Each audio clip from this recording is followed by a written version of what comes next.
어느 늦가을 아침 낙엽이 수북이 쌓인 공원을 산책하던 한 노신사가 있었습니다. 그는 매일 같은 길로 산책을 했지만 그날은 마음이 좀 달랐습니다. 왜냐하면 길가에 떨어진 노란 은행잎들 사이로 두 갈래로 갈라진 오솔길이 눈에 띄었기 때문입니다. 한쪽 길은 사람들이 많이 다녀간 흔적이 뚜렷했고 또 다른 한쪽 길은 발자국 하나 없이 고요하고 낯설었습니다. 그는 한참을 망설이다가 이렇게 말했습니다. 오늘은 사람들이 많이 가지 않은 길을 가보자. 그래서 그 길을 갔는데 그 길은 쉽지 않았지만 자연과 더 깊이 교감할 수 있었고 마침내 고요한 호수에 이르게 되었습니다. 그는 집으로 돌아와서 일기장에 이렇게 썼습니다. 나는 오늘 사람들이 택하지 않은 길을 택했고 그 선택이 나의 기분은 물론 생각과 삶을 바꾸어 놓았다. 그리고 이날의 이야기는 그 당사자이자 시인인 로버트 프로스트의 시 가지 않은 길의 배경이 됩니다. 가을은 참으로 많은 것들이 이제 열매를 맺고 또 동시에 낙엽이 지는 계절이기도 합니다. 또한 건강이 허락된다면 많이 걷고 싶은 계절이기도 합니다. 이러한 계절을 이 계절 가을을 맞이하면서 하나님께서는 우리에게 신앙적인 의미를 담아서 이렇게 묻고 계십니다. 너는 어떤 길을 걷고 있느냐? 또 어떤 길을 가고자 하느냐? 바라기는 이제 오늘과 내일 그리고 모레 사흘 동안 짧은 시간이지만 이 세 편의 시편의 말씀들을 묵상하면서 나는 지금 어떤 길을 걷고 있는지 묻고 또한 답을 찾아가는 시간이 되길 원합니다. 그냥 시 한 편 읽고 지나가는 산책이 아니라 나의 생각은 물론 내 삶까지도 이렇게 바꾸어지는 참으로 복된 걸음이 되시기를 주님의 이름으로 축복합니다. 이 시편 1편은 인생의 두 갈래 길에 대한 말씀입니다. 복 있는 사람의 길과 악인의 길, 시간이 지날수록 그 차이가 분명해지는 길을 말씀하고 있습니다. 1절에 복 있는 사람을 성경에 기록된 원문 그대로 직역하면 매우 복되도다 그 사람이라는 말씀이 됩니다. 그러면 매우 복된 그 사람은 과연 어떤 사람인가? 오늘 말씀은 첫째 악인의 길을 따르지 않고 둘째 죄인들의 길에 서지 않고 그리고 셋째로 교만한 자들의 자리에 앉지 않는다라고 말씀하고 있습니다. 다시 말해서 이미 하나님을 믿고 있고 또 복 있는 사람으로 살아가고 있는 우리는 세상 사람들과 같이 우리가 일할 수도 있고 또 운동도 같이 할 수 있고 또 친구도 할 수 있지만 그러나 그들을 따르지는 않는다라고 하는 말씀입니다. 같이 식사를 할 수도 있고 또 여행도 같이 할 수 있고 때로는 고민거리를 나눌 수도 있지만 결국 가는 길은 다르다라고 하는 말씀입니다. 그런데 사실 이게 쉬운 일은 아닙니다. 그들과 같이 생각을 나누고 또 말을 나누다 보면 아무래도 영향을 받을 수밖에 없습니다. 물론 우리가 그들에게 선한 영향을 줄 수도 있습니다. 처음에는 하나님의 뜻대로 살아야지 하는 마음이 있다가도 어느새 나도 모르게 그들의 길을 따라가고 있는 나의 모습을 보기도 합니다. 주님과의 산책이 아닌 세상을 벗삼아 산책하고 있는 것이죠. 그래서 오늘 시편 기자는 세상이 가는 길을 따르지 말고 복이 있는 자의 길을 따르라 권면하고 있습니다. 세상은 우리의 벗이 아니다. 우리의 벗이 아니니 악인들의 길을 따르지 말고 죄인들의 길에 서지 않고 오만한 자들의 자리에 앉지 말라 이렇게 당부하고 있습니다. 오늘 말씀에 있는 이 악인, 죄인 그리고 오만한 자의 공통점은 하나님 없이 사는 인생입니다. 그러니까 어떤 표현으로 어떻게 살아가든 결국 하나입니다. 그들의 공통점은 이제 하나님 없이 사는 인생이다라고 하는 것이죠. 이들은 모두 마음에 하나님을 두지 않고 자기의 뜻, 세상의 욕망을 따라 살아가는 자들입니다. 겉보기에는 성공한 것 같습니다. 또 자유롭게 생활하는 것 같습니다. 그렇게 보일지라도 그러나 그 끝은 어디인가? 결국 멸망의 길로 또한 공허한 길로 가고 있을 뿐이다라고 하는 것이죠. 그렇지만 이러한 길에서 벗어나서 참된 복 있는 사람의 길을 택해라. 그 길을 걸어가기를 힘쓰라. 하나님께서는 오늘 말씀을 통해 우리에게 이렇게 말씀하고 계십니다.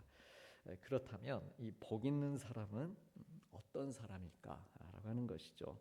오늘 시편 기자는 여호와의 율법을 즐거워하며 그의 율법을 주야로 묵상하는 자다 말씀하고 있습니다.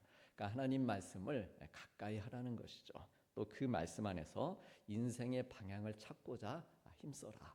그런 사람들이 바로 하나님께서 보실 때 정말 복 있는 사람들이다. 이렇게 말씀하십니다. 그래서 이런 사람은 마치 시냇가에 심은 나무처럼 철을 따라 열매를 맺고 그 잎사귀가 마르지 않는다 말씀하고 있습니다. 다시 말해서 어떤 상황 가운데서도 영적으로 살아있는 것이죠. 내 삶의 환경이 어떠하든 내 심령 중심은 오롯이 하나님 바라보면서 영적으로 살아있고 흔들리지 않으면서 열매 맺는 삶을 살아가는 것입니다. 우리는 매일 이 세상의 길 그리고 하나님의 길 사이에서 매 순간 선택하며 우리가 살아가고 있습니다. 그냥 이 길을 이렇게 걸어가고 있는 것 같아도 그것은 결국 내가 하나님께서 주시는 길을 걷고 있느냐, 세상의 길로 가고 있느냐, 우리의 심령은 계속해서 똑같이 많은 사람들이 걷고 있는 길 안에서도 그렇게 영적인 싸움을 하면서 우리가 살아가고 있다라고 하는 것이죠. 세상은 끊임없이 우리를 유혹합니다. 그래서 하나님 말씀보다 인간의 생각, 인간이 주는 지혜와 쾌락을 따르게 만듭니다. 하지만 하나님의 길은 분명합니다. 복 있는 사람은 하나님 중심 그리고 말씀 중심의 삶을 사는 사람입니다. 복이 있는 사람은 여호와의 율법을 즐거워한다라고 했는데 이 율법은 넓은 의미에서 하나님의 말씀 전체, 창세기에서 계시록까지의 말씀을 가리키고 있습니다. 그러면 이 하나님의 말씀을 즐거워하는 것이 왜 복이 되는 걸까? 오늘 또 우리가 하나님의 말씀 앞에 섰는데 이 말씀을 한 절 한 절 읽어 나가는 것, 이것이 우리에게 왜 복이 되는가라고 하는 것이죠. 그것은 하나님께서 우리에게 주신 모든 말씀들은 결국 이 말씀들이 하나님의 성품을 드러내고 하나님의 뜻을 알게 하고 또한 우리의 삶을 인도하는 진리의 말씀이기 때문에 그렇습니다. 그래서 하나님의 말씀을 내가 가까이 할수록 그리고 이 말씀들을 읽어가면서 이 안에서 기쁨을 찾고 인생의 방향을 찾고 즐거워할수록 나의 성품이 하나님의 성품을 닮아가고 또 내 생각이 하나님의 뜻을 반영하기 때문에 단지 내 생각만으로 사는 게 아니고 하나님의 그 뜻이 반영된 나의 어떤 그런 생각들을 가지고 우리가 살아가기 때문에 그래서 우리의 인생이 진리의 길을 따라가면서 복을 받는 것입니다. 그래서 이처럼 우리 예수님을 믿는 사람들은 이 즐거움의 원칙을 가지고 사는 사람들입니다. 세상 사람들은 내 뜻대로 살고 되는 것에서 인생의 의미를 찾고 이 정도면 됐다. 이것이 성공한 인생이다. 그렇게 즐거워하지만 그러나 우리는 이 하나님의 말씀이 결국 내 삶 가운데 적용이 되고 그리고 이루어지는 것, 그 안에서 우리가 기쁨을 찾고 또 즐거움과 만족을 누리도록 처음에는 잘 그게 익숙하지 않지만 그렇게 되도록 다듬어져 가는 사람들, 그들이 바로 우리 믿음의 사람들인 것입니다. 그래서 훈련이 반복적으로 필요한 것이다라고 하는 것이죠. 그래서 시편 기자는 말씀하는 것이 묵상이라고 하는 것입니다. 복 있는 사람은 하나님의 말씀을 즐거워하여 주야로, 주야가 무엇이겠습니까? 아침과 저녁뿐만이 아니라 이거는 반복적인 것을 의미하는 것이죠. 주야로 묵상한다 말씀하고 있습니다. 그래서 묵상이라고 하는 것은 이 말씀을 반복적으로 되뇌면서 내 마음에 하나하나 새기고 그리고 내 삶 가운데 적용하며 살아가는 것, 이것이 바로 묵상이다라고 하는 것입니다. 아침에도 저녁에도 삶의 순간마다 말씀을 붙잡고 살아가는 것입니다. 그래서 그러다 보면 이 말씀, 오늘 아침 내가 읽고 묵상한 이 말씀이 결국 하루를 살아가면서 나의 생각을 이끌어가고 내 행동을 인도하면서 우리의 삶에 조금씩 변화가 이루어지게 되는 것입니다. 염려하고 불안해하고 원망하고 또 불평하고 낙심하던 삶이 즐거워하고 기뻐하고 감사하고 또한 사랑하는 삶으로 변화가 됩니다. 그러므로 복 있는 사람의 비결, 그것은 다른 것에 있는 것 아닙니다. 특별한 능력이나 조건에 있는 것이 아니고 바로 살아계신 하나님의 말씀에 있는 줄로 믿습니다. 그래서 말씀을 사랑하고 말씀과 동행하며 이게 바로 산책하는 것이죠. 말씀과 이렇게 산책하는 사람이 하나님께서 기뻐하시는 복된 사람의 모습입니다. 말씀이 내 삶의 중심이 될 때, 내 삶의 중심을 잘 잡아줄 때, 그래서 우리는 세상의 흐름에 휘둘리지 않고 바른 길을 걸을 수 있습니다. 그래서 시편 119편 기자도 주의 말씀은 내 발의 등이요 내 길의 빛이다라고 노래했습니다. 어두운 세상을 살아가는 우리에게 그래서 이 말씀은 방향을 제시해주고 실족하지 않도록 길을 밝혀주는 하나님의 선물입니다.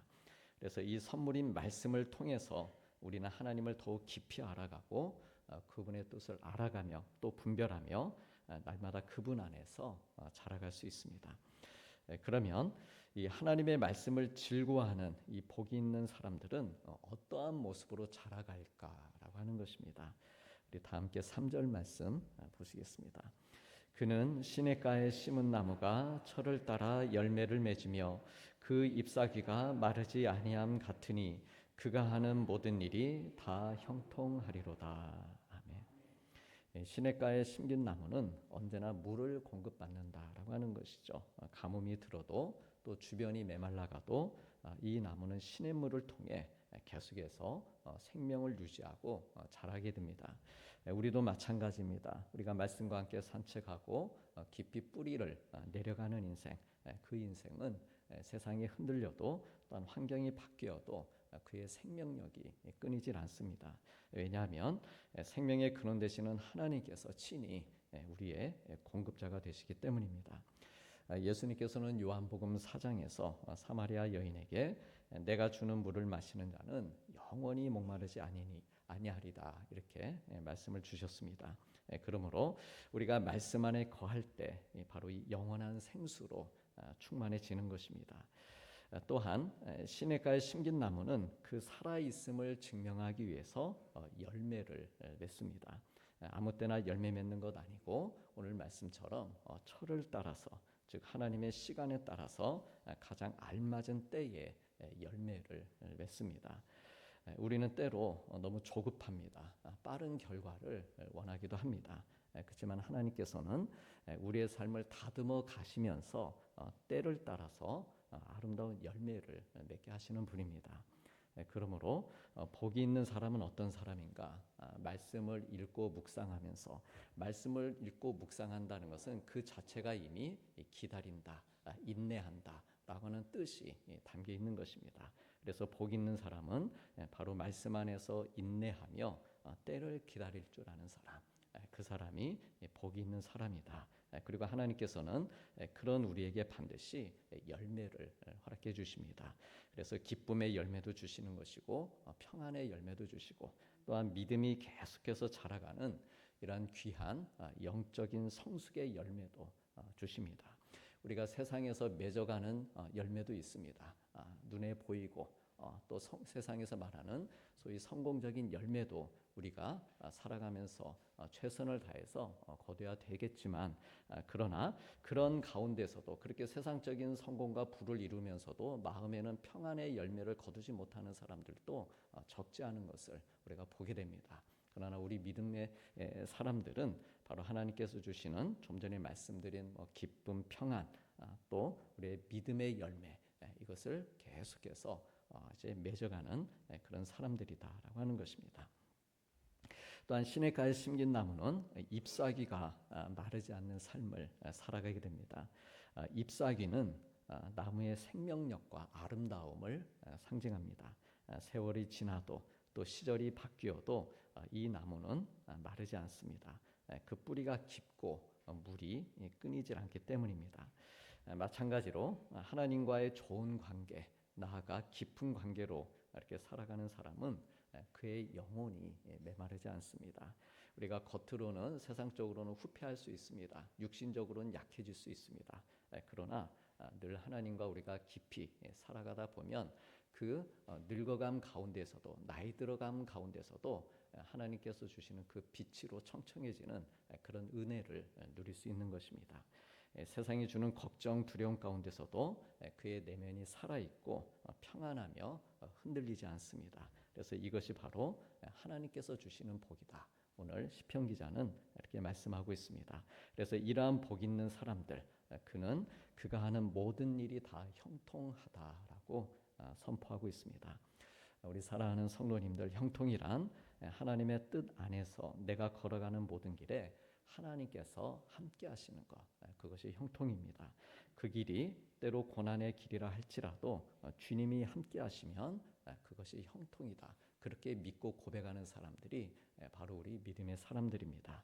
즉 형통은 길의 평탄함에 있는 것이 아니고 나와 함께 동행하는 분이신 하나님의 신실하심, 하나님의 그 성품에서 나오는 그 길이 바로 평탄한 길이고 오늘 성경이 말하고 있는 형통의 비결이다라고 하는 것을 우리가 깨닫게 됩니다.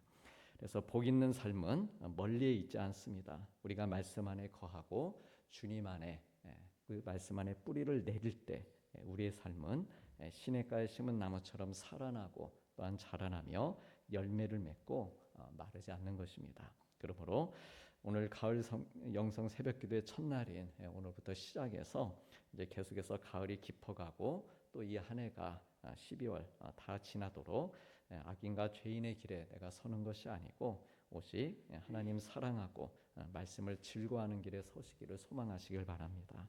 그래서 시냇가에 심은 나무처럼 철에 맞는 정말 좋은 열매를 우리가 맺어가고 내 모든 일이 다 형통한 우리 하나님 보시기에 진정 복이 있는 사람으로 이렇게 하루하루 승리하며 살아가는 저와 우리 사랑하는 모든 성도님들 되시기를 주님의 이름으로 축복합니다. 이 시간 같이 기도 제목 나누고 잠시 기도하겠습니다. 사랑의 주님, 오늘 또 세상과 주님의 길 사이에서 복 있는 사람의 선택을 하게 하여 주옵소서. 하나님의 말씀을 즐거움으로 대하며 날마다 묵상하고 시냇가에 심긴 나무처럼 어떠한 상황 속에서도 마르지 않는 믿음으로 자라가게 하여 주시옵소서. 그래 이 가을 저의 마음과 성품이 주님처럼 변화되며 감사와 기쁨, 평안과 사랑의 열매가 맺히는 삶이 되게 하여 주옵소서. 기도의 제목으로 2-3분 정도 기도하시겠습니다.